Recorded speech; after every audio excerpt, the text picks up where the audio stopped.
What's up, YouTube? This is Too Raw for TV. It's been rumored and speculated for quite some time that the Brooklyn Nets had their eye on Blake Griffin, and it became official yesterday. Sorry for the late reporting of this, but six-time All-Star forward Blake Griffin has agreed to a deal to join the Brooklyn Nets for the rest of the season. His agent, Sam Goldfeder of XL Sports, told ESPN on Sunday night. The Nets are using one of their veteran minimum contract slots to sign Griffin, sources said. Griffin informed Nets general manager Sean Marks of his decision to join Brooklyn's championship chase on Sunday evening, a reunion of sorts with his former LA Clippers teammate DeAndre Jordan.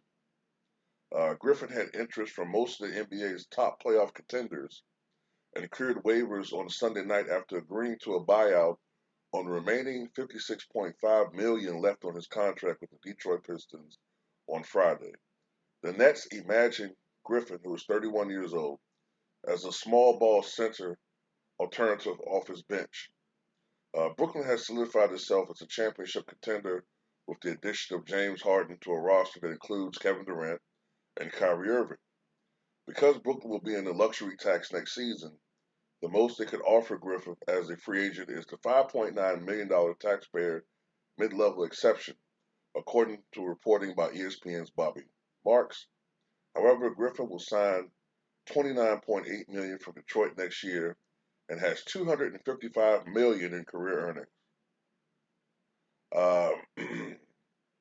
We'll skip a little bit. Injuries have dramatically altered Griffin's game, eliminating the high-flying rim attacks that marked his all-star career. He now leans heavily on a three-point shot and his ability to make plays for others.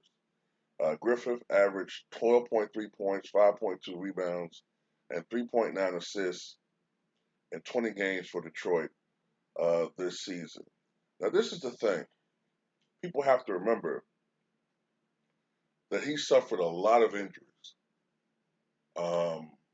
over his career, a lot of them. And it's almost like he was borderline cursed from injuries because if it were not for these injuries, Blake Griffin may already be a Hall of Fame caliber player by most people if he did not suffer these injuries which have affected his career, especially as the article says, his athleticism. He now relies primarily on jump shooting, um, more traditional paint play. He does have a three-point shot now, which is something that he didn't have in his earlier days. In the Lob City days, he relied primarily on athleticism. So, yes, a big can make improvements overall in his basic skills. You know what I'm saying? I want to look at his numbers right quick.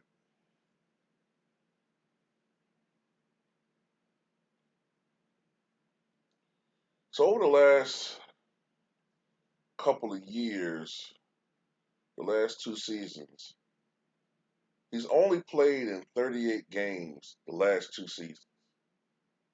And he's only shot 36% from the floor. He's only shot 28% from three. He's a 75% free throw shooter. Uh, 13.8 points, 4.9 rebounds, 3.6 assists. For his career, he's a 33% three-point shooter. And let me see something. From 2014 to 2019, which was the last season when he was really productive, 2018, 2019.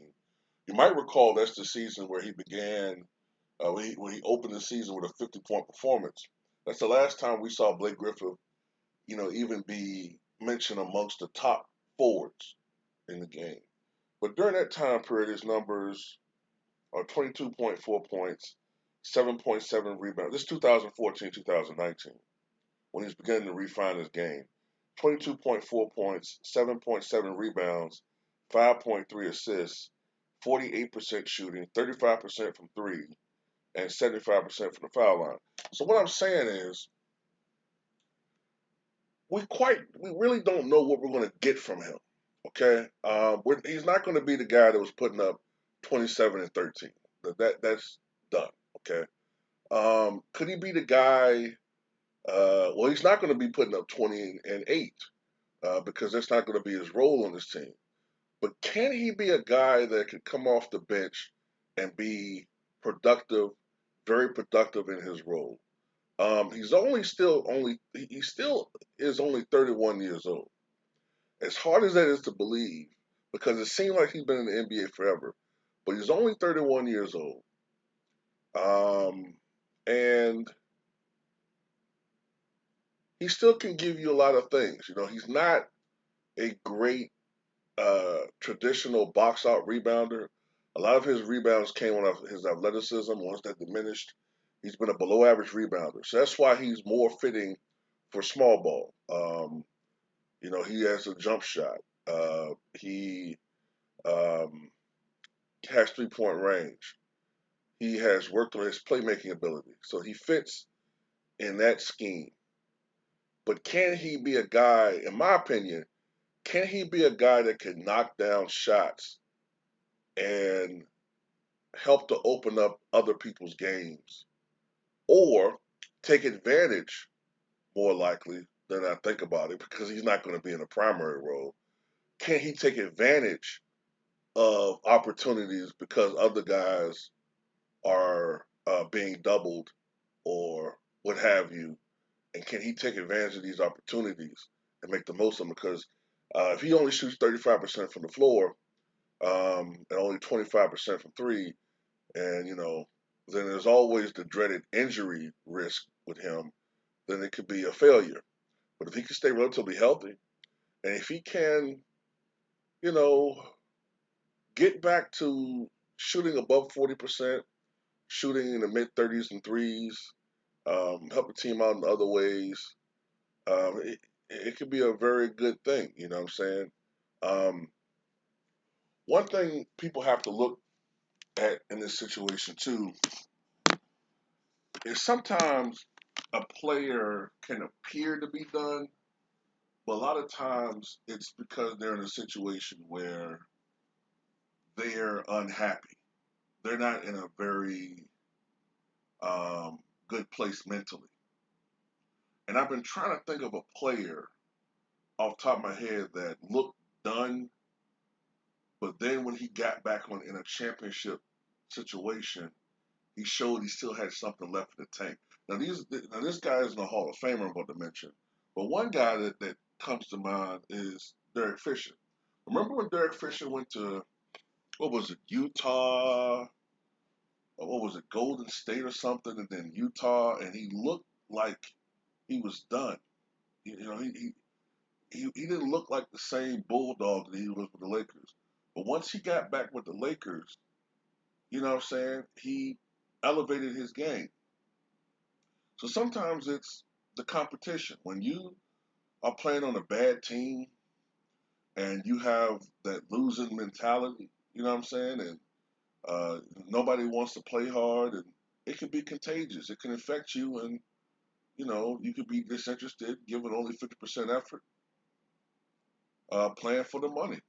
Maybe this is a situation where this can motivate Blake Griffin to play at a higher level, and maybe hopefully, it could be even the way he's being played. Maybe the way he's being played in Detroit. I don't have a look. I'm gonna be honest with you. I don't watch Detroit often, but I do know that the last few times I've watched the Pistons play, they haven't really, at least the games I saw, it didn't like they really adapted to modern day NBA. Blake is not a guy anymore that is going to dominate athletically. So, he might be a guy more prone to getting his shot blocked down low by some of these younger, fresher, stronger guys, more athletic guys than him now. I don't know. I haven't really watched some of these games, so I can't give a definitive answer on that. But we'll see. Tell me what you guys think.